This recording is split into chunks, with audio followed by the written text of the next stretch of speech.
अस्सलाम वालेकुम जी। अस्सलातु वस्सलाम अलैका या सय्यदी या रसूलल्लाह व अला आलिका असहाबिका या सय्यदी या हबीबल्लाह। वेलकम हो गया जी पिजन कॉर्नर चैनल से दोस्तों, खुश आमदीद हो गया। लो सर ब्रीडिंग प्रोग्रेस चेक करो ज़रा। असली च मैं जोड़े तोड़ने सीगे लेकिन बच्चे पा रहे, तो हम मैं नैक्सट आंडे जेह्ड़े इन्हां दे चुक दिते गए हैं। माशाल्लाह 3 बच्चे पा रहे हैं जनाब जोड़ा। ठीक हो गया जी, माशाल्लाह जी बच्चा पा रहे हैं। ट्रिपल VIP माशाल्लाह जी। ठीक हो गया जी, माशाल्लाह जी आंडिया दे बेठी बच्चा पा रहा। शानदार रिजल्टेड कबूतर माशाल्लाह जी। 3 नंबर जोड़ा है, बच्चे पल गए आंडिया दे बेठी। आंडे इसलिए मैं खराब ये थले रखते हैं, आंडे मैं चुक दिते ये। देखो माशाल्लाह है 2 बच्चे ये ही है। अल्हम्दुलिल्लाह जी। लो जी माशाल्लाह चांदी अखा बह गया आंडिया दे। 2 अंडे दिते, न्हेरा हो गया नज़र नहीं आया, रोशनी हो जी। लो सर चांदनी चांद। लो सर माशाल्लाह देखो हबसती वे ना इतने झोला इन होया, लेकिन ये भी पक्का वा, टेंशन नहीं हैगी। नाल शिकरा कबूतर आया वा। यह बच्चा माशाल्लाह पालन दे नीला ही कढ़िया। बहुत शानदार मादी, बहुत ही शानदार मादी। मैं तां ही नहीं किसी ने दिती हैगी, मैनूं पता सी ਇਹਦਾ माशाल्लाह ना काम ही बड़ा शानदार। यह जी बीमार कबूतरी सीगे, देर सिर्फ 2 डोज़ां लाइया तो अलहमदुलिल्लाह हम बच्चे को बाहर कढ़ दे डाउन ली असो माशाल्लाह बिल्कुल अलहमदुलिल्लाह तंदुरुस्त हो गई सर।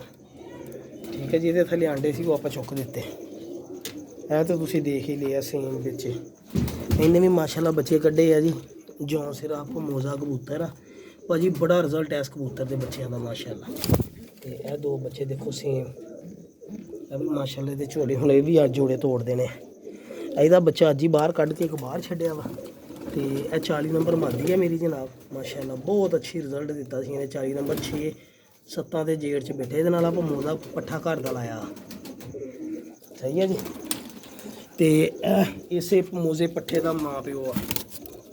ਇਹ ਚੈੱਕ ਕਰੋ ਸਰ, ਦੇਖੋ ਮਾਸ਼ਾਅੱਲਾ ਮਾਦੀ ਦੇ ਕੈਸੀਆਂ ਛਾਪਾਂ ਬਣੀਆਂ। ਇਹ ਬੱਚਾ ਪਾਲਣ ਦੇ, ਇੱਕ ਬੱਚਾ ਇਹ ਪਾਲਣ ਦੇ। ਇਹ ਵੱਡਾ ਪਮੋਜ਼ਾ ਕਬੂਤਰ ਆ ਜੀ।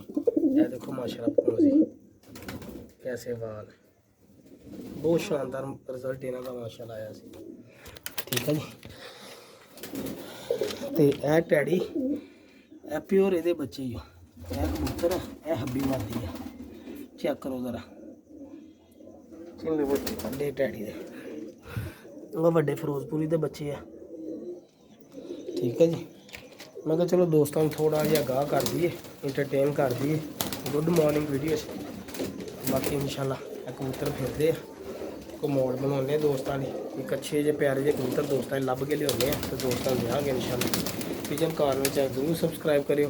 दवावां यार रखियो, तबीयत थोड़ी जी अपसैट आ, इसलिए वीडियो नहीं से अच्छे तरीके बना रहे हैं। एक दोस्त की मानत पई है जी अपने को। ठीक है जी, अपना दर्जी वाला कबूतर है बड़ा। ठीक है जी, 19 नंबर आ बच्चे पालन दिया माशाल्लाह। ऐ पमोजे की एक पट्ठी है, पता नहीं पट्ठा है। बड़े पमोजे का एक होर है बच्चा। अल्लाह खैर करेगा इंशाल्लाह। दुआवां याद रखो, पिजन कॉर्नर चैनल सब्सक्राइब करें। अल्लाह।